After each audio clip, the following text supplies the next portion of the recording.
Bonsoir, bienvenue à cette édition consacrée à la situation, à la guerre contre l'Iran. Depuis son accession au pouvoir, le président américain Donald Trump est revenu avec force au pouvoir. Il mène une politique belliqueuse contre l'Iran, qualifiée de courte excursion. Après des menaces de frappe et un ultimatum sur le détroit d'Ormuz, le voilà qu'il propose un plan de paix en 15 points via le Pakistan, comprenant le cessez-le-feu ou comprenant un cessez-le-feu temporaire et des négociations, tout en maintenant bien entendu une très forte pression militaire. En somme, rien de nouveau que ce qui existait déjà. Tout de suite, les développements.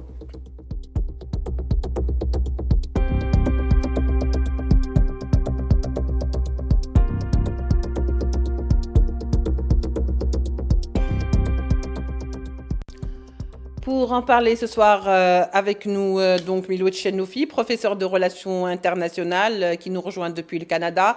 Miloud Chenoufi, bonsoir, merci d'être avec nous. Bonsoir, merci pour l'invitation. Hicham Lahmissi est également avec nous, analyste géopolitique, chroniqueur. Hicham Lahmissi, vous êtes également chargé de cours en géopolitique et relations internationales à la Suisse UM. Merci beaucoup d'être avec nous, Hicham Lahmissi. Oui, bonsoir, merci pour l'invitation. Et bien sûr, nous rejoint en direct, toujours depuis Paris, par téléphone, Michel Razel, expert international en négociation et gestion des conflits. Tout de suite, donc, on entame le débat.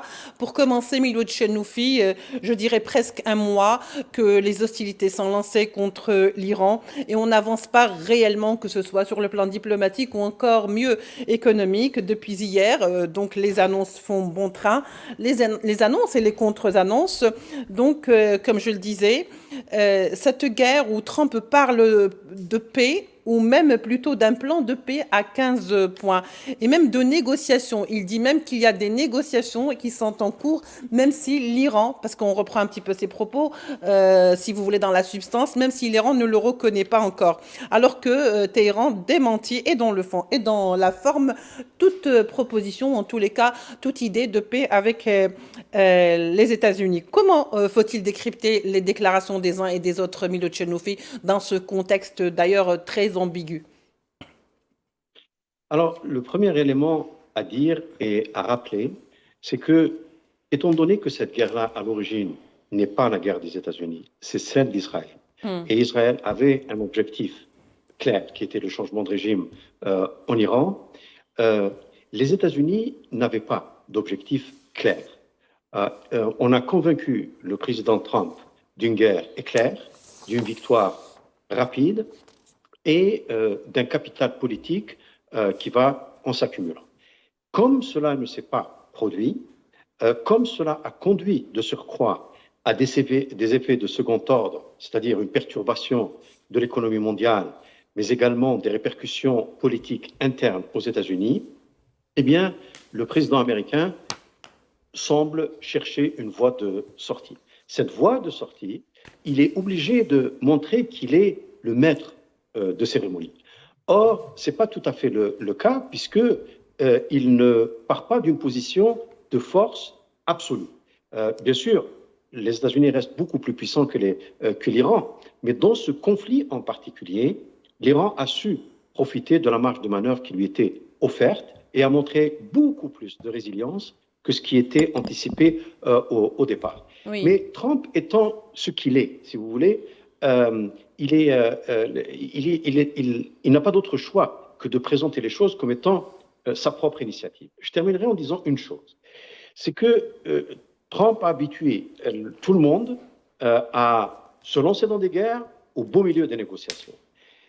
Comme on parle beaucoup du transport de troupes dans la région, on ne sait pas trop si ce n'est pas une manœuvre de plus pour un surcroît de guerre. Donc il y a encore du flou ici.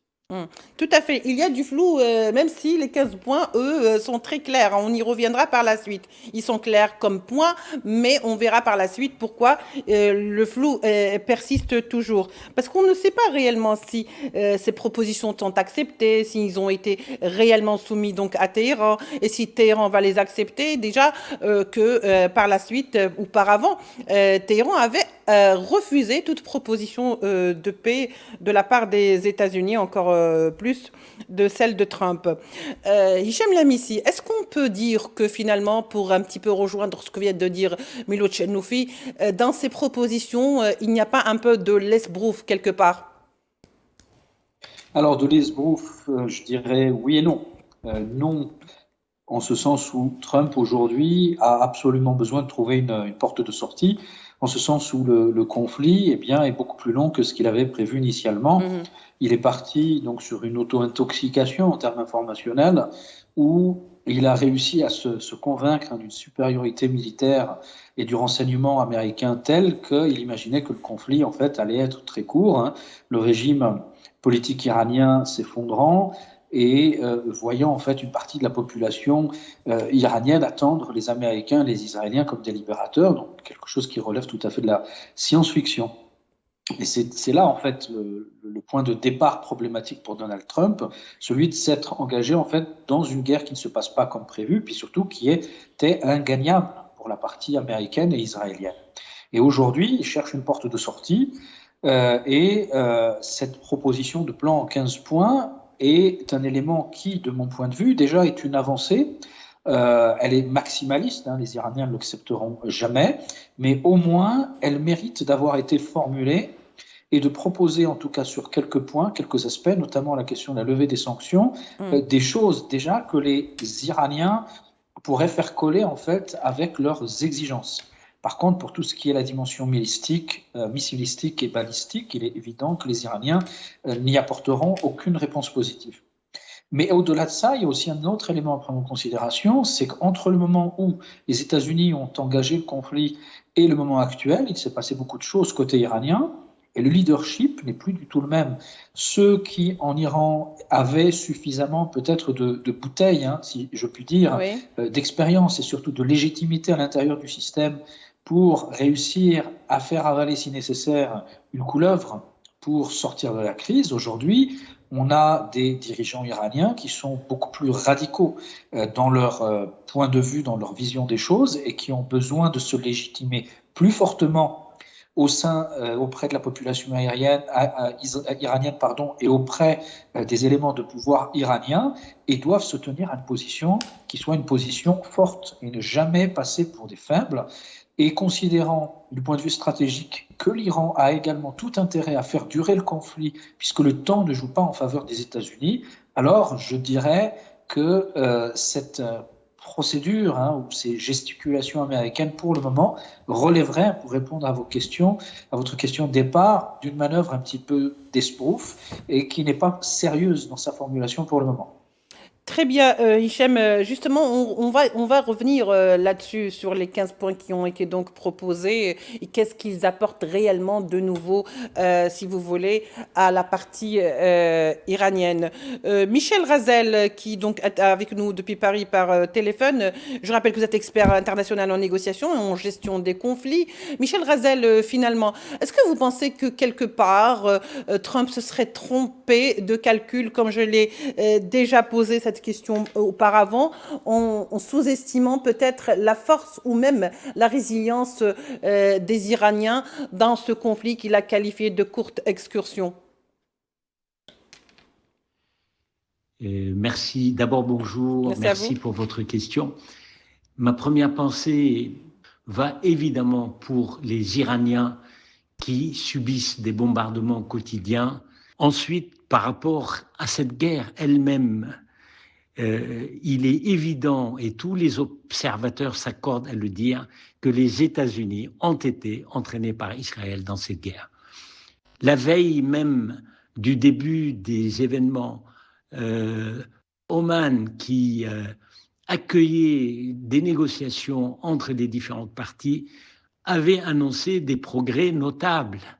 Et je me demande si c'est pas cela qui a amené Israël à accélérer la cadence et démarrer les frappes contre l'Iran.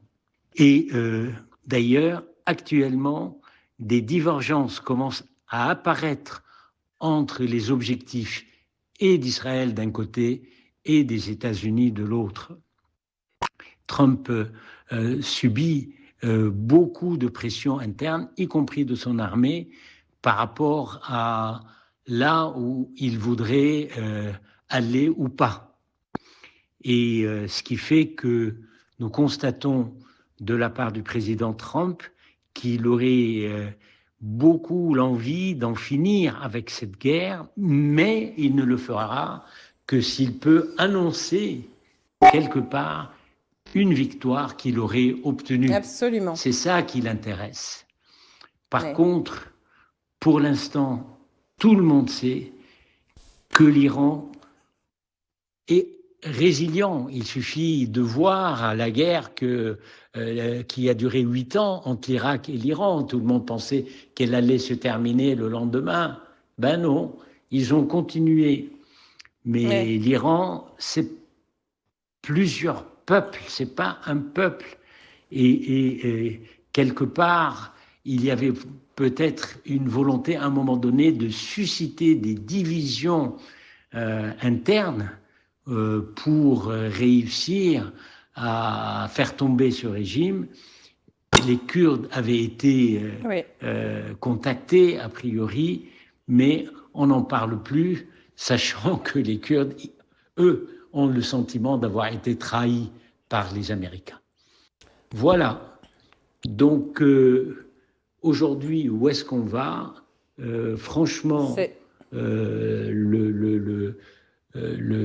la prolongation des combats et de cette guerre semble évidente parce que l'Iran l'a joué très subtilement. Ainsi, il montre qu'il joue la stratégie de la terre brûlée et il commence peut-être à économiser un peu leurs missiles et leurs drones pour tenir le plus longtemps possible, espérant que Trump va être lassé de la guerre et qu'il finira, lui, par l'arrêter, en tout cas de son côté. Parfait, Michel Razel, merci d'avoir été avec nous par téléphone. On vous laisse donc vous libérer pour vaquer à vos occupations, étant donné que vous aviez effectivement d'autres engagements ailleurs. Et je rappelle encore une fois que vous êtes expert international en négociation et gestion des conflits.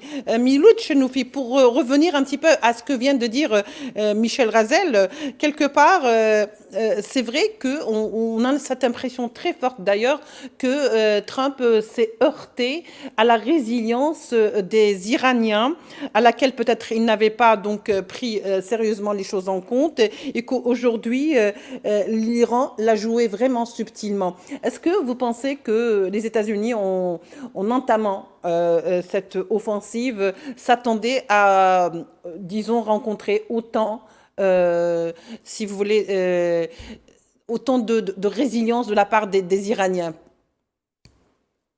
En fait, il y a quelque chose de parfaitement ironique dans toute cette question-là.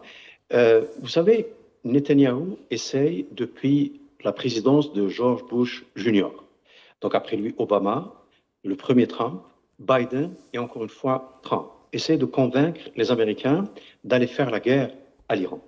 Et tous les présidents jusqu'à présent, y compris Trump lui-même, dans son premier terme, ont rejeté sa demande.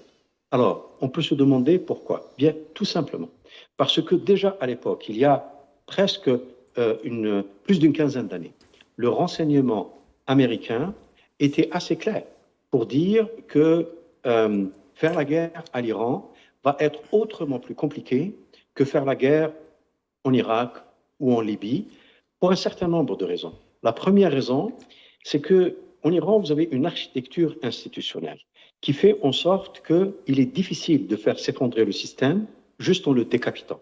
Alors qu'en Irak, en Libye ou ailleurs, c'était plus facile. Puis ensuite, vous avez une organisation des forces armées et des forces de milice qui peut effectivement résister éventuellement à une invasion terrestre. Puis le troisième élément, qui est beaucoup plus récent, c'est l'utilisation de la technologie à une fin bien précise, qui est celle de la guerre asymétrique.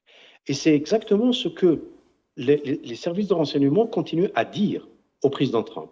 Trump a préféré faire confiance aux Israéliens qui, eux, l'ont convaincu, on ne sait pas très bien avec quel argument, mais en tout cas, il a fini par croire qu'effectivement, il suffisait juste de lancer des attaques et il y aura par la suite un soulèvement populaire qui allait terminer le travail. Netanyahou l'a dit, il l'a répété plusieurs fois. On voit effectivement que ce calcul n'a pas été fructueux du tout. Et vous savez, la preuve de ce que je dis, c'est la démission vous savez, aux États-Unis, il y a plusieurs agences de renseignement. On pense à la CIA, mais il y a toute une série d'agences. Et bien, il y en a notamment une qui s'appelle le Centre national de lutte antiterroriste, qui est une agence très importante du renseignement américain. Eh bien, le patron a démissionné justement pour les raisons que je viens de dire. De la même manière que Leon Panetta. Alors, Leon Panetta était à la tête de la CIA à l'époque d'Obama. Et il était à la tête de la CIA à l'époque où les États-Unis ont réussi à liquider Oussama Ben Laden. Et lui-même a également dit dans les médias occidentaux exactement ce que je viens de dire, à savoir que le renseignement était assez clair sur le fait que ce n'était pas juste une promenade dans un parc, que de faire la guerre à l'Iran, que ça allait être beaucoup plus compliqué. En quelque sorte, tous les plans qui ont été annoncés, les objectifs annoncés dès le début donc, de cette agression n'ont pas marché, ou si vous voulez, ont connu un échec Hichem Lamisi.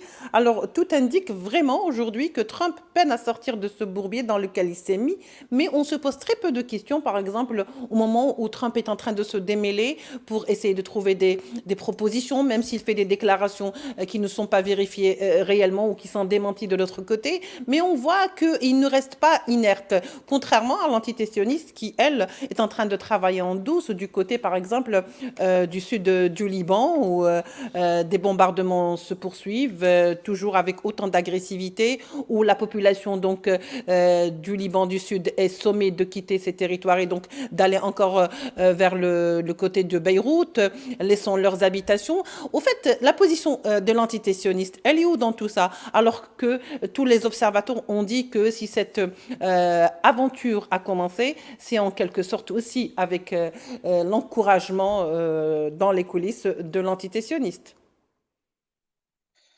Alors, mais ce qu'il faut regarder, c'est qu'on a des agendas qui sont très différents. Ça a été mentionné auparavant par les différents intervenants. Notamment le fait que les intérêts des Israéliens ne coïncident absolument pas aux intérêts des Américains. C'est-à-dire que les Américains sont en train de mener en fait la guerre de Netanyahou, la guerre d'Israël, ou du moins de la frange raciste, suprémaciste d'extrême droite, qui a poussé en fait à ce conflit, qui s'inscrit dans une logique qui est très simple, c'est-à-dire la destruction totale de toute puissance qui peut représenter une forme de concurrence à la domination exclusive d'Israël dans la région. C'est ça. Après l'Iran, ce sera la Turquie. Après la Turquie, ce sera l'Égypte, etc., jusqu'à faire le vide tout autour d'Israël. C'est ça la stratégie israélienne. Elle est aussi simple que ça. Oui. Dans un cadre en plus qui est alors je dirais pas métaphysique parce que ce serait un trop grand mot, mais semi-religieux, qui est celui du cadre du Grand Israël, avec toute une dimension liée à une certaine acception et lecture de l'accélération des temps pour aller vers la fin du monde. On nage un petit peu en plein délire. Et derrière cette stratégie qui est vécue et pensée comme telle, il y a un point à prendre en considération, c'est que le fait que du côté américain aujourd'hui, Trump est en mode panique.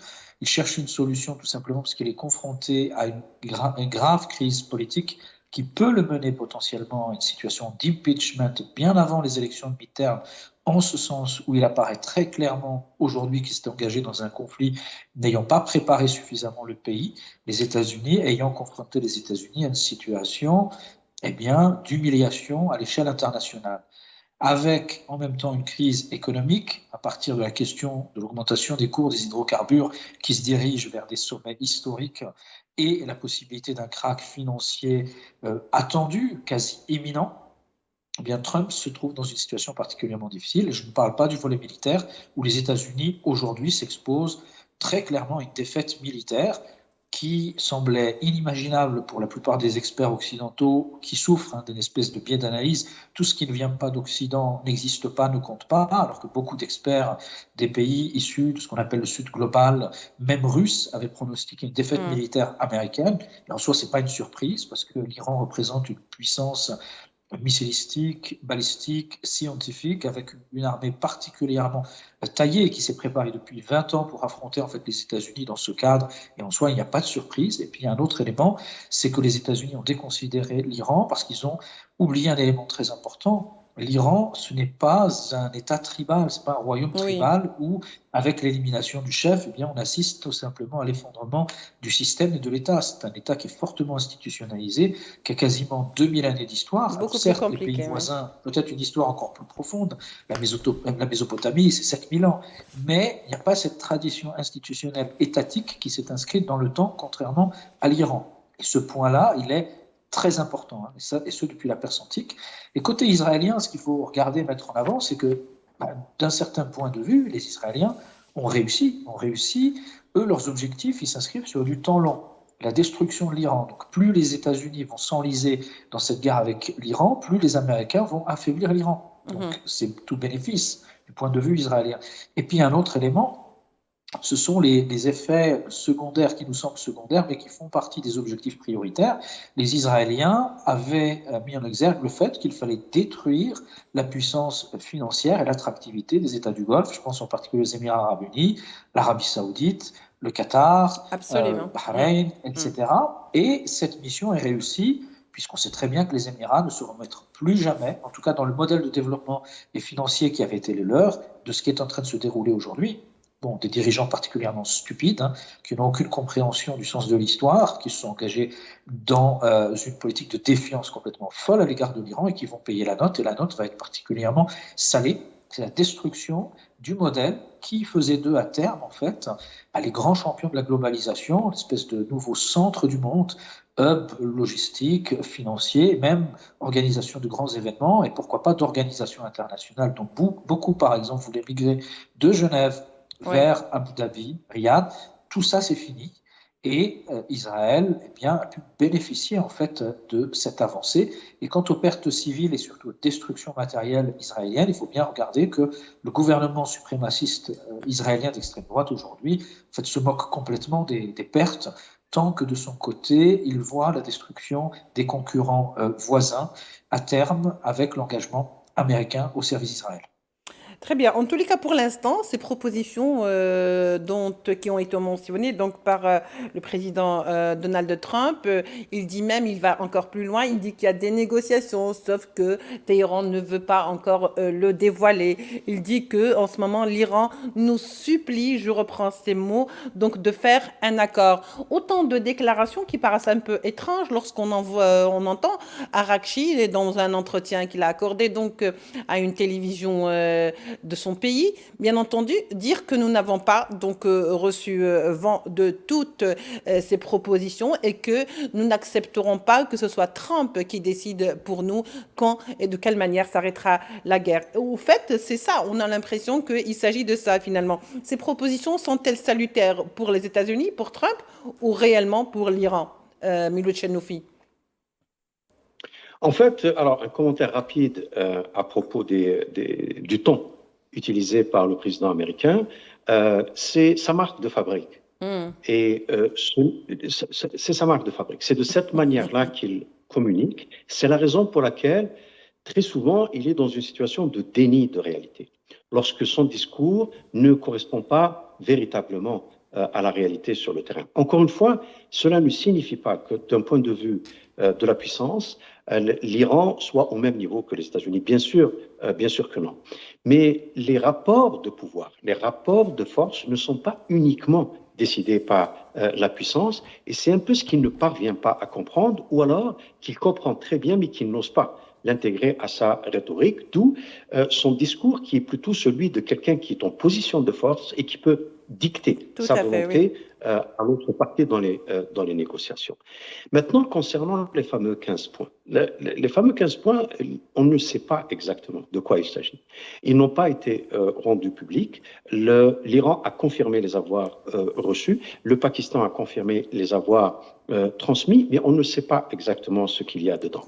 Alors, il se peut très bien que ça soit juste un réchauffé d'un plan qui a été présenté l'année dernière dans les négociations. Et ce plan-là avait déjà été rejeté par l'Iran. Pourquoi? Parce qu'encore une fois, Il est proposé du point de vue du plus fort qui a déjà gagné. Ce n'est pas une proposition qui vient de quelqu'un qui a des difficultés dans ses rapports de force avec une autre partie et qui essaierait de trouver une voie de sortie. Alors, si dans les conditions de l'année dernière, qui étaient déjà des conditions très difficiles, ce plan a été rejeté, je vois très mal comment il pourrait être accepté aujourd'hui. Mais je vois le calcul américain. Le calcul américain est de dire que, au fond, les Iraniens sont intéressés à un cessez-le-feu, ce qui n'est pas faux. On peut effectivement imaginer que les Iraniens voudraient un terme à la guerre. Là où les Américains se trompent un peu, c'est qu'ils pensent que les Iraniens vont accepter un cessez-le-feu à n'importe quel prix. D'autant plus qu'on parle de cessez-le-feu temporaire. Qu'est-ce que cela peut bien signifier? Comme les Iraniens, et je terminerai là-dessus, comme les Iraniens ont été habitués à être trompés lorsqu'ils négocient de bonne foi, c'est arrivé avec Obama, ils sont arrivés à un accord pour que Trump vienne retirer les États-Unis de cet accord, et avec Trump, ils ont négocié de bonne foi 2 fois, et les 2 fois, ils ont eu comme réaction la guerre. Donc il est clair que le mode de négociation des Iraniens, cette fois-ci, va être, pour le moins qu'on puisse dire, prudent. Très bien, Miloud Chenoufi. Alors, on va aller vers une courte pause et bien sûr, on reprend le débat tout de suite.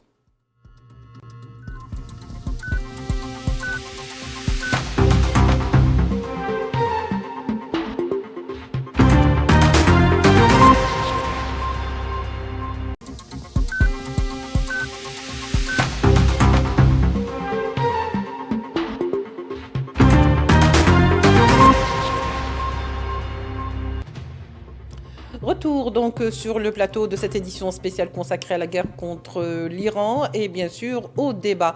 Hicham Lahmisi, pour un petit peu reprendre de là où on a été, finalement, est-ce qu'on peut dire que ce plan de paix de Trump, donc sur 15 points, donc on va les aborder juste après, est-ce que vous pensez qu'il s'agit d'un stratagème ou d'une stratégie? Alors, stratagème, les Américains ont usé, réabusé avec les Israéliens et ont trahi les Iraniens à 2 reprises en se moquant d'eux et en les attaquant. Donc, il est évident que les Iraniens aujourd'hui prennent beaucoup de recul et sont méfiants quant aux propositions qui émanent des Américains.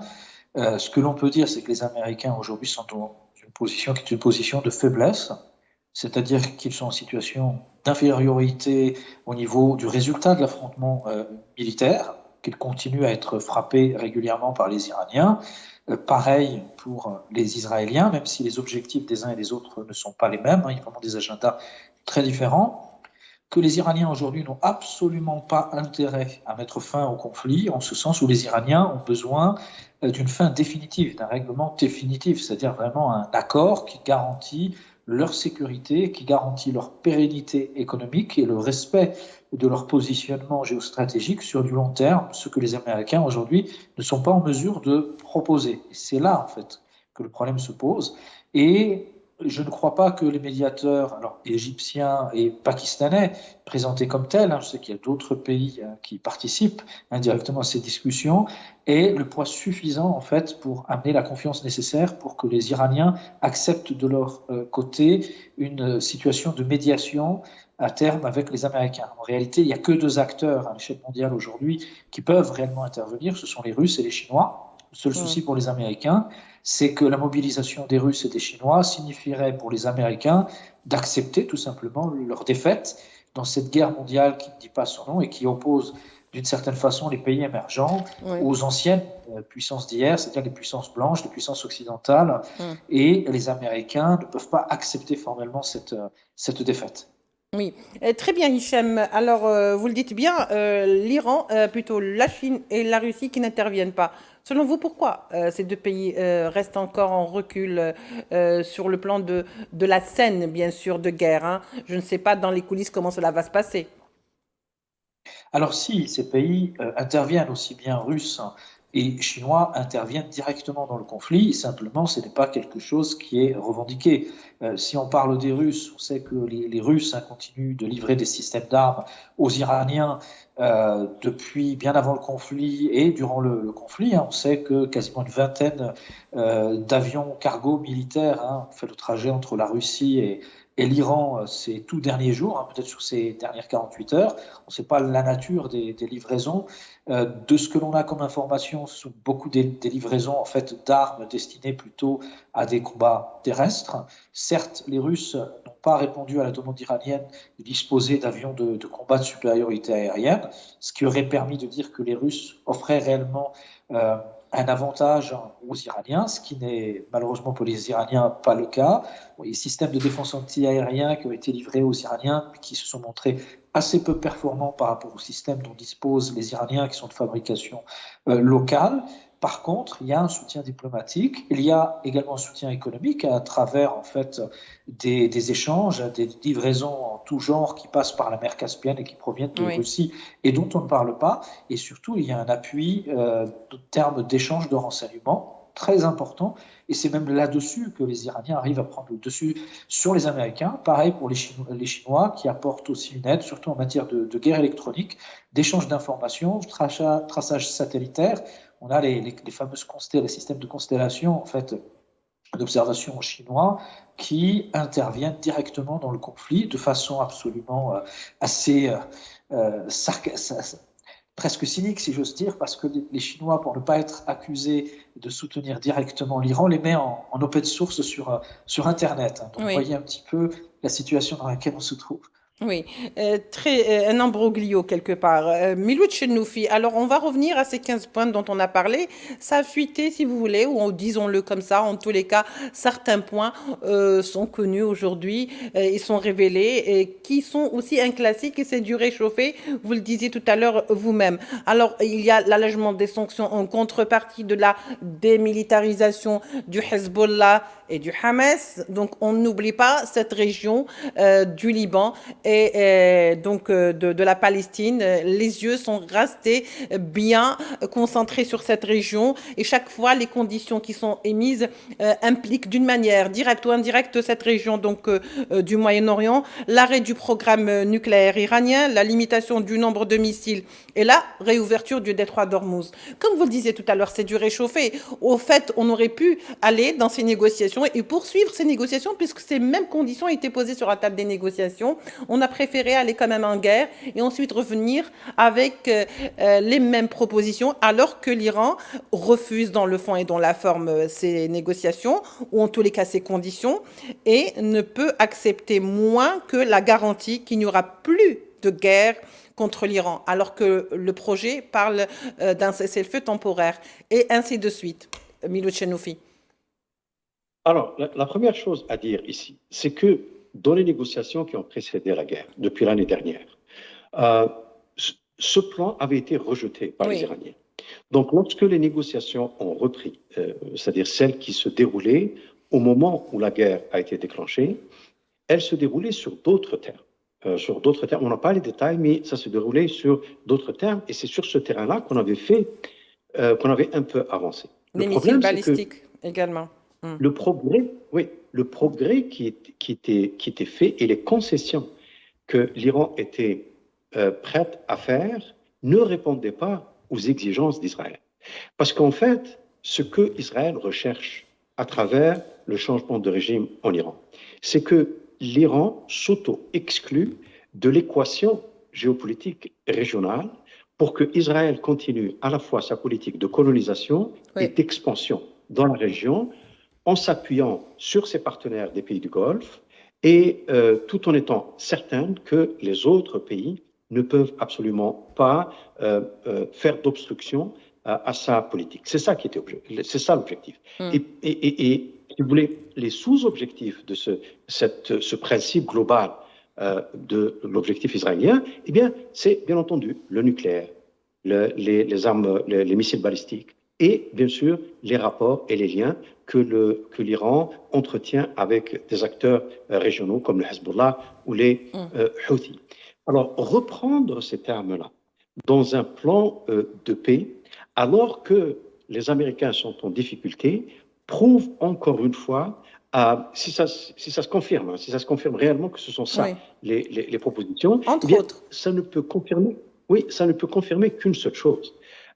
L'état de balbutiement dans lequel se trouvent les États-Unis, qui ne peuvent pas ignorer Israël parce qu'il y a beaucoup de pression qui s'exerce sur le président. Donc on prend toutes leurs propositions, on les met dans un plan et on les propose à un acteur qui est capable de les rejeter, qui est capable de les refuser.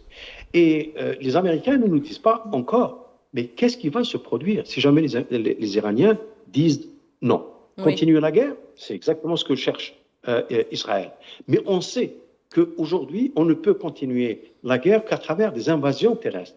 Les invasions terrestres, eh bien, là aussi, les services de renseignement américains disent que ce ne sera pas un bain de jouvence, que ça va être extrêmement compliqué, difficile. Une implication à long terme de l'Iran. Les difficultés que les États-Unis ont eues en Irak dans le passé seront démultipliées en Iran. Donc, voyez-vous, voilà pourquoi je doute du sérieux de la démarche américaine. Je crois simplement que, effectivement, si cela se confirme, c'est que les Américains cherchent une voie de sortie. Mais comme je l'ai dit tout à l'heure, on ne sait pas ce qui risque d'arriver parce qu'on a déjà vu un processus diplomatique qui occupe les analystes comme nous, et puis le lendemain, les Américains qui déclenchent des hostilités. Oui, de manière très imprévisible, sans crier garde. C'est vrai, vous avez soulevé un point très important, et d'ailleurs je me tourne vers vous, Hichem, pour un petit peu le voir ensemble. Trump avait mis en garde contre des attaques catastrophiques contre des installations énergétiques iraniennes en cas d'échec des négociations. C'est une menace masquée ou directe, hein. C'est pas forcément masqué. Hein. Ça veut dire que si ces points ou ces négociations sont refusées, il pourrait advenir une catastrophe dans la région. Et comme on dit, on a averti. C'est un peu ça, finalement, c'est une menace pour l'Iran? Oui, c'est une forme de menace de chantage, mais qui n'impressionne absolument pas les Iraniens. Il faut comprendre que les Iraniens aujourd'hui sont en train de livrer une guerre qui est une guerre existentielle, qui sera vécue par les Iraniens un petit peu sur le modèle de la grande guerre patriotique russe, hein, telle qu'elle est vue du point de vue de la Russie. Bon, c'était l'Union soviétique, c'est un peu ça pour les Iraniens, c'est-à-dire qu'aujourd'hui, cette guerre va leur permettre tout simplement d'affirmer leur présence géostratégique dans la région et au-delà, et permettra de dire au monde en fait qu'ils sont une grande puissance régionale, mais même au-delà d'une grande puissance géopolitique. C'est ça qui est en train de se dérouler aujourd'hui, et les Iraniens n'ont absolument pas peur, d'autant plus que les dirigeants, lorsqu'ils s'engagent et prennent des responsabilités, savent que leur durée de vie est limitée, et il y a une dimension chiite, un peu millénariste, hein, qu'il faut savoir prendre en considération. On a affaire à des dirigeants issus de la République islamique d'Iran, très fortement marqués par une dimension religieuse qui diffère, hein, de ce qu'on retrouve dans le monde sunnite, et dans lequel justement le martyr est quelque part la consécration de toute une vie d'engagement. Du coup, on n'est pas du tout dans la même équation.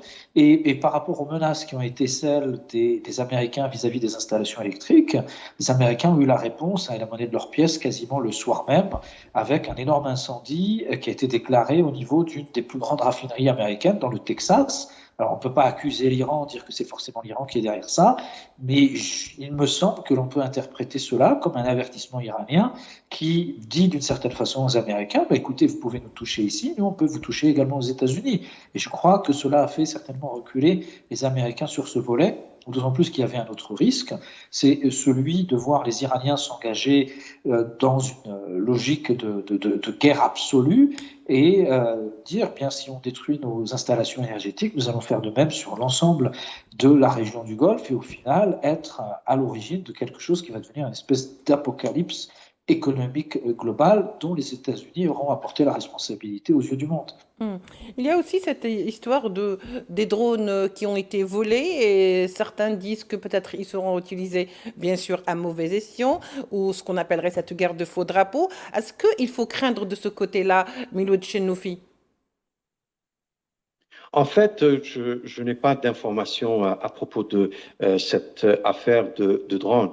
Par contre, je souhaiterais juste renforcer ce qui vient d'être dit à propos des menaces qui ont été proférées il y a quelques jours.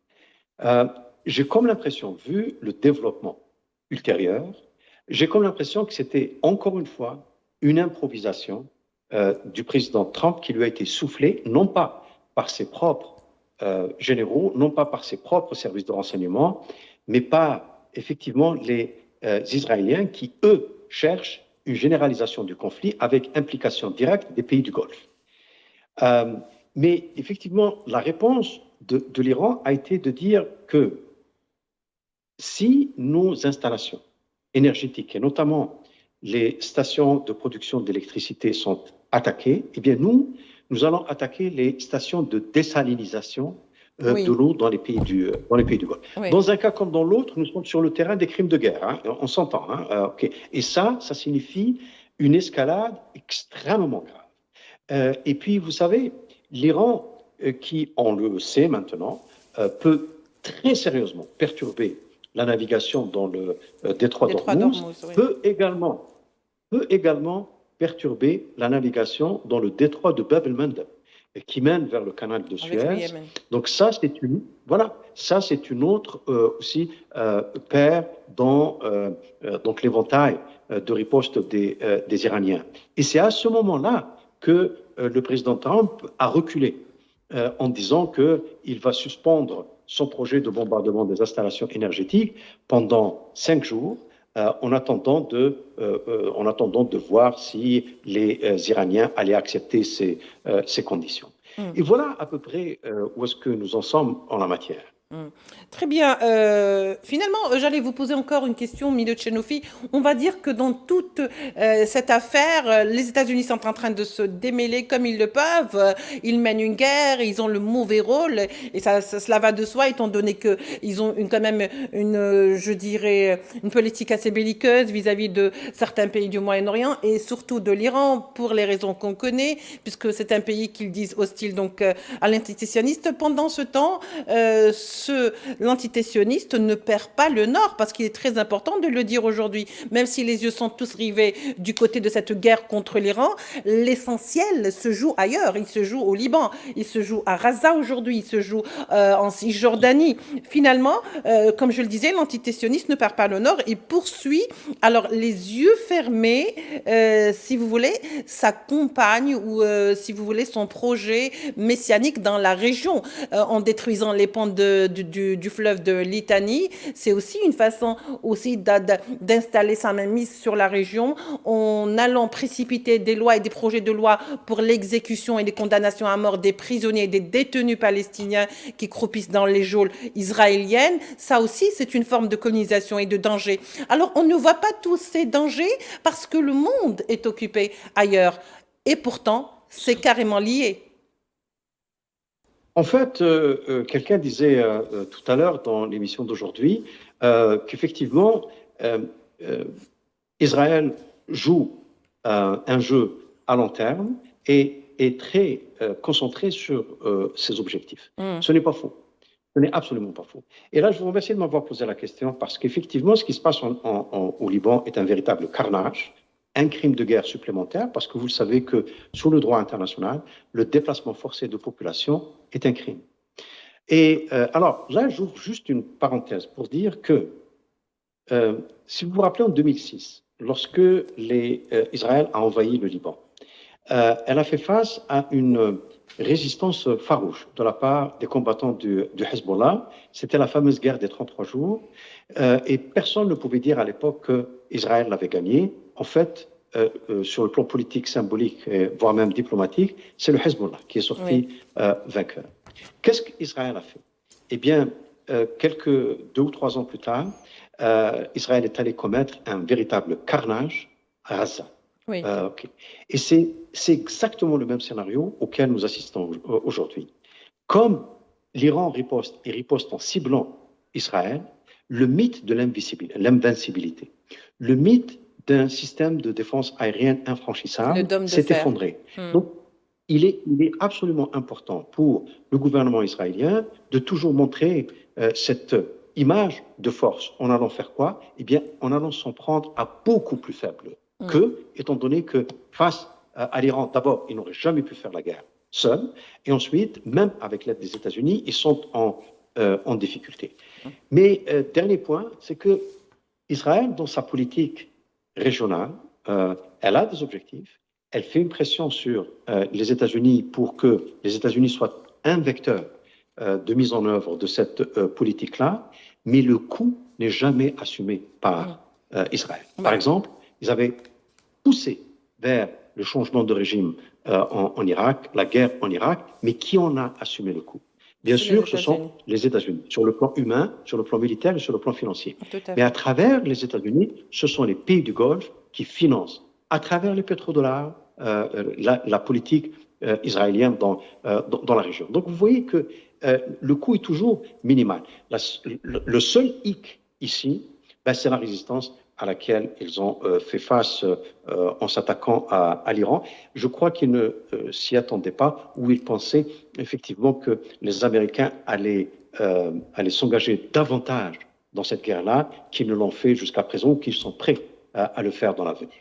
Merci beaucoup, M. Tchenoufi. Hichem Lahmissi, même question que je vous pose aujourd'hui. Est-ce que vous ne pensez pas que l'antitétionniste soit le vrai gagnant dans toute cette guerre qui a été donc entamée par les États-Unis, et que dans ce bras de fer, le grand gagnant reste l'antitétionniste, en tous les cas, en apparence? Non, non, pas du tout. On peut dire que parmi les grands perdants, il y a les pays arabes du Golfe qui ont vraiment détruit les perspectives absolument fantastiques, si j'ose dire, sur le long terme, leur positionnement économique à l'échelle de la globalisation. Israël est l'un des grands perdants sur le terme, en ce sens où on peut considérer que l'affaiblissement qu'ils ont voulu de l'Iran, mais qui ne se déroulera pas comme ils l'ont souhaité, aurait pu amener à penser que les Israéliens se trouveraient avec les mains libres pour pouvoir avancer leur projet de Grand Israël. Oui. Mais ce qui s'est déroulé aujourd'hui, c'est le fait de voir et d'assister à la défaite militaire américaine très probable va affaiblir sur le long terme Israël, qui ne fera absolument plus peur à la moindre armée sérieuse de la région. Je pense aux armées turques, armées égyptiennes, voire au-delà. Et en ce sens, ça, c'est une défaite énorme pour Israël, parce qu'elle casse ce fameux mythe dont vous faisiez allusion, ce faux mythe d'invincibilité qui n'a jamais existé en réalité. C'est plutôt le mythe de l'invincibilité à travers la présence des États-Unis. Or, maintenant, les États-Unis vont se retirer, d'autant plus que le débat interne propre aux États-Unis appelle justement à ce que Washington se retire complètement des affaires israéliennes. Et ça, ce sera la grande perte pour Israël. Oui, alors juste pour conclure, parce que cette question me tient quand même à cœur, le chancelier allemand avait déclaré que cette guerre contre l'Iran ou au Moyen-Orient fera que désormais rien ne sera plus comme avant, et ça sur tous les plans. Qu'est-ce que vous en pensez, Hichem Lahmissi?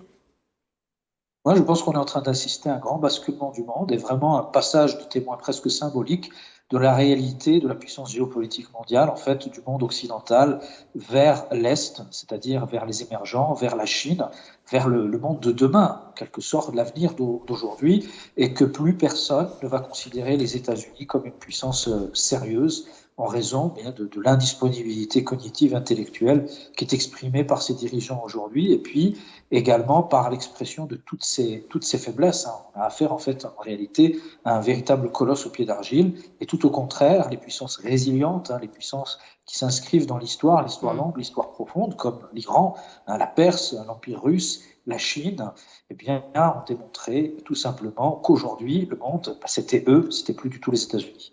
C'est-à-dire tous les pays qui ont une grande civilisation derrière eux. Merci beaucoup, Hichem Lahmissi, analyste géopolitique. Vous êtes également chroniqueur chargé de cours en géopolitique et relations internationales à Suisse UME.